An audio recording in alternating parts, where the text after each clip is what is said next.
বাংলাদেশের হিন্দু মঠ মন্দির এবং হিন্দু সমাজের উপর এই নির্মম অত্যাচারের বিরুদ্ধে জাগ্রত সনাতনী হিন্দু সমাজে প্রতিবাদ মিছিল। হুগলি মোড় থেকে এই মিছিল শুরু হয় এবং তা যাবে চুচুড়া ঘড়ির মোড় পর্যন্ত।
আপনারা সবাই জানেন যে বাংলাদেশের যে হিন্দুদের ওপর যে পাশবিক অত্যাচার চলছে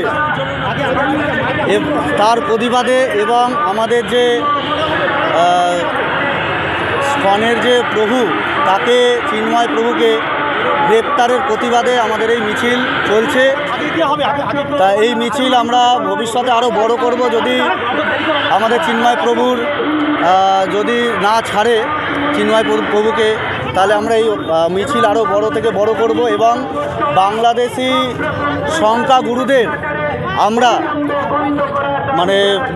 তাদেরকে চোখে চোখ রেখে বলছি, আপনারা যদি মনে করেন যে হিন্দুদের ওপরে এরকম পাশবিক অত্যাচার করে বেঁচে যাবেন, অবশ্যই বাঁচবেন না। কারণ আপনাদের কাছে যদি হাতিয়ার থাকে, আমাদের কাছেও হাতিয়ার আছে, সেটা হচ্ছে আমরা হিন্দু ভাই বোনের যে জোর, সেই জোর আমরা অবশ্যই রাখি বুকে, সেই জোর রেখে আমরা চলছি।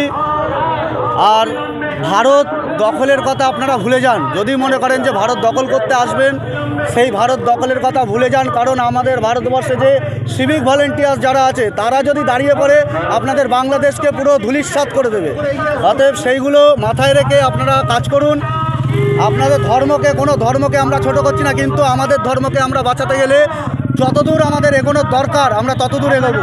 তাতে যারা সামনে পড়বে, যদি প্রয়োজন হয় আমাদেরকে অস্ত্র তুলতে, আমরা সেই অস্ত্র তুলতেও রাজি আছি। আমার নাম সন্দীপ চক্রবর্তী।